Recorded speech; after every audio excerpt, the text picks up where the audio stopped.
ఓం సమర్థ సద్గురు సాయినాథ్ మహారాజ్కి జై. ఓం సాయిరామ్. మన బాబా కుటుంబ సభ్యులందరికీ నమస్తే అండి. హాయ్ ఫ్రెండ్స్, మీ అందరిపైన షిరిడి సాయినాథుని ఆశీస్సులు ఉండాలని, మీరు ఎల్లప్పుడూ క్షేమంగా సంతోషంగా ఆరోగ్యంగా ఉండాలని, ఈ కొత్త సంవత్సరం మీకు ఎన్నో సంతోషాలను ఇవ్వాలని ఆ బాబా గారిని మనస్ఫూర్తిగా కోరుకుంటున్నానండి.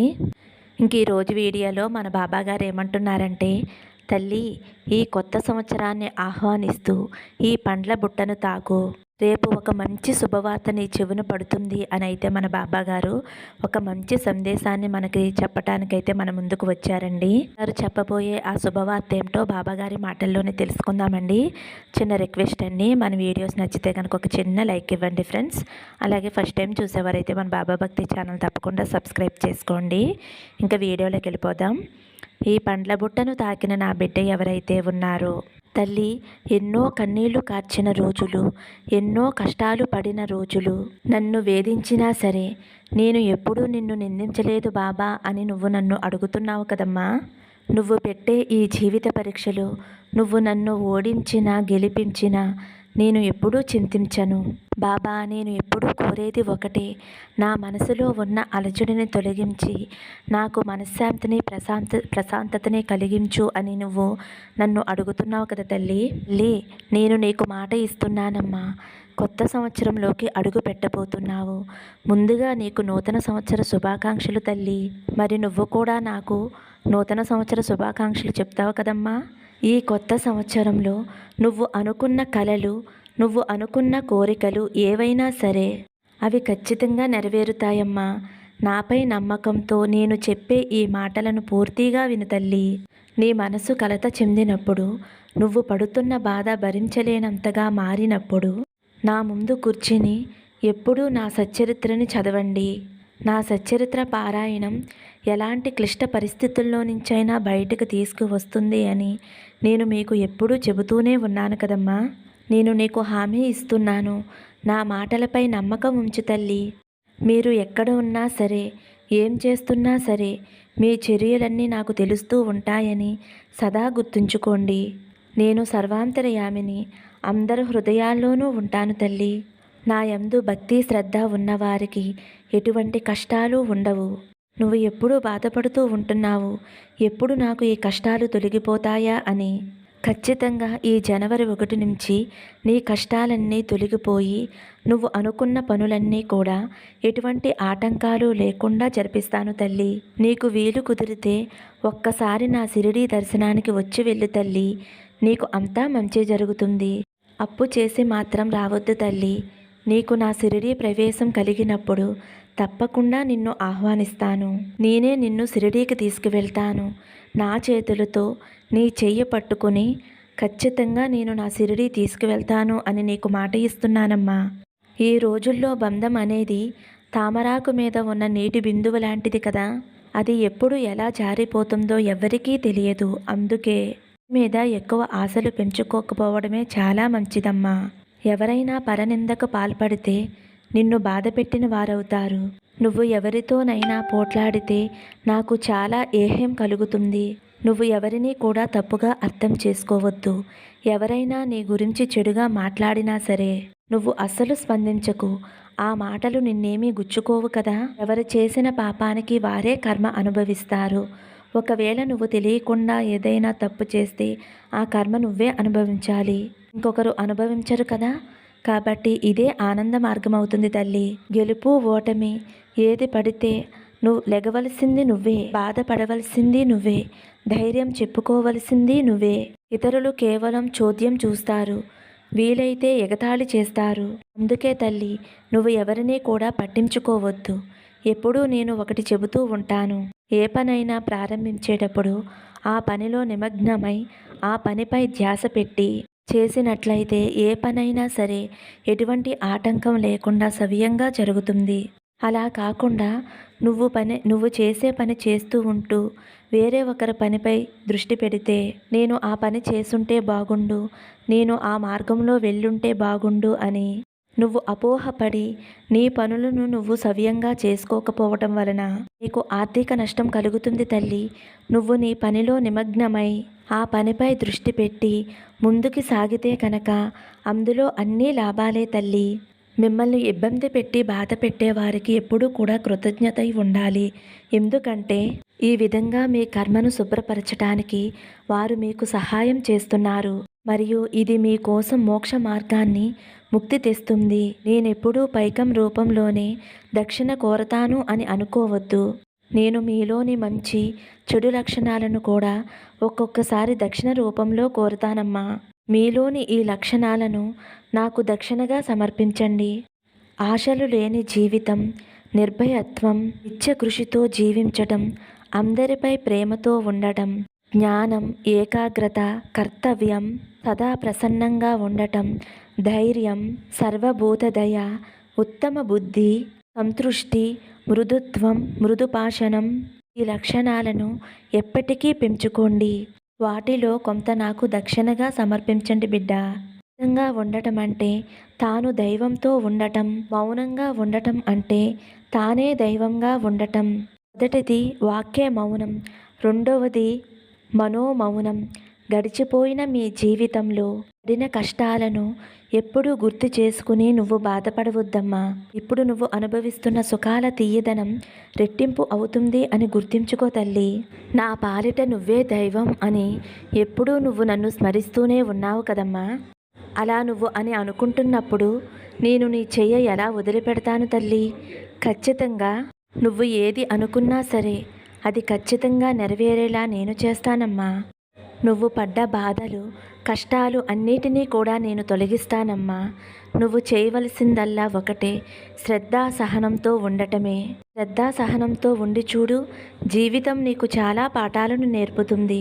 అలా కాకుండా అస్సలు ఓపిక లేకుండా, సహనం లేకుండా ఉంటే ఎలా చెప్పు తల్లి?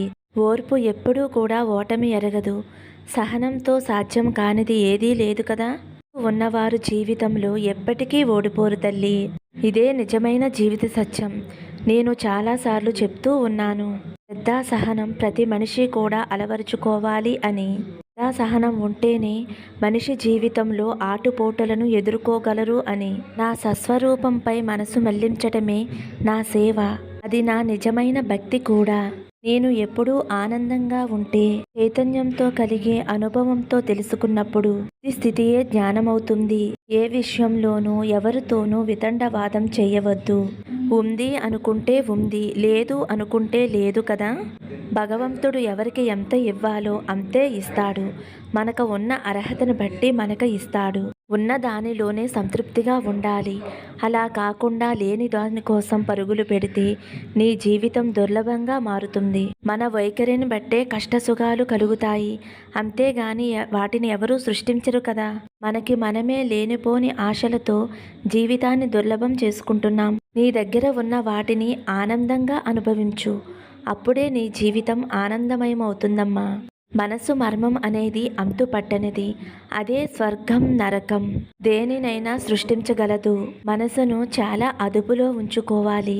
లేదంటే కోరికలు అనే సుడిగాలి మనసును అల్లకల్లోలం చేస్తుంది. మనసు కలత చెందుతుంది. ఆందోళన, ఒత్తిడి కలుగుతాయి. ఫలితంగా చేసే పనిపై ఏకాగ్రత కూడా లోపిస్తుంది. చేసే పనుల్లో అంకిత భావం లోపిస్తుంది. చివరకు జీవితమే గతి తప్పుతుంది. గాలి దెబ్బకి ఎటు పడితే అటు వాలిపోయే గడ్డి పూసలా మారుతుంది. తల్లి, నువ్వు ఎప్పుడూ ఇలా అంటూ ఉంటావు కదా, బాబా నా శిరస్సును నీ పాదాల దగ్గర ఉంచి సాష్టాంగ నమస్కారం చేస్తున్నాను. ఏది మంచో ఏది చెడో, నాకు ఏది అవసరమో కాదో నాకేమీ తెలియదు.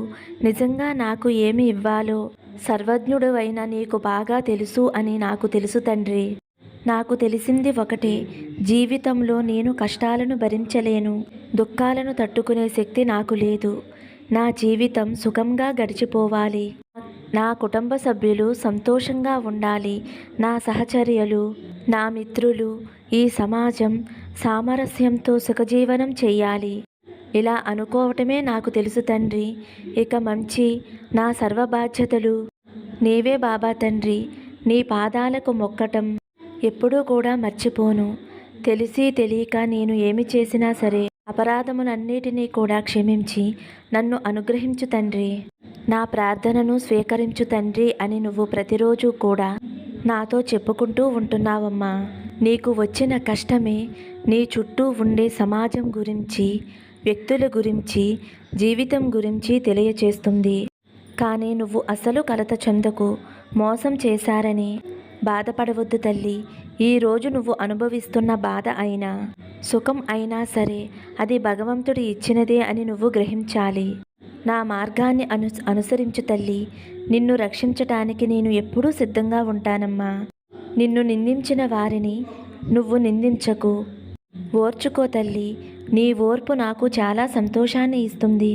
నా నామాన్ని జపించి పక్కకి తప్పుకో. అంతా నేను చూసుకుంటాను కదా. నీ ఓర్పుకి మంచి ఫలితాన్ని తప్పక పొందుతావమ్మా. నువ్వు ఎప్పుడైనా సరే ఇంద్రియాలని అదుపులో ఉంచుకుని ఎక్కువగా మాట్లాడకు. ఎదుటివారు చెప్పేది విను. సుఖదుఖాలను సమానంగా స్వీకరించు. అహంకారాన్ని విడిచిపెట్టు. కోపతాపాలకు దూరంగా ఉండు. శ్రద్ధ సబూరీలను సమర్పించు. ఇదే నువ్విచ్చే నిజమైన గురుదక్షిణ. ఎవరికి ఎప్పుడూ కూడా భయపడకమ్మా. అందరితోనూ ప్రేమగా గౌరవంగా ఉండు. ఆలస్యమైనా సరే ఎప్పటికైనా మంచి మాత్రమే గెలుస్తుంది, నిజం మాత్రమే నిలబడుతుంది అని నువ్వు గ్రహించాలి తల్లి.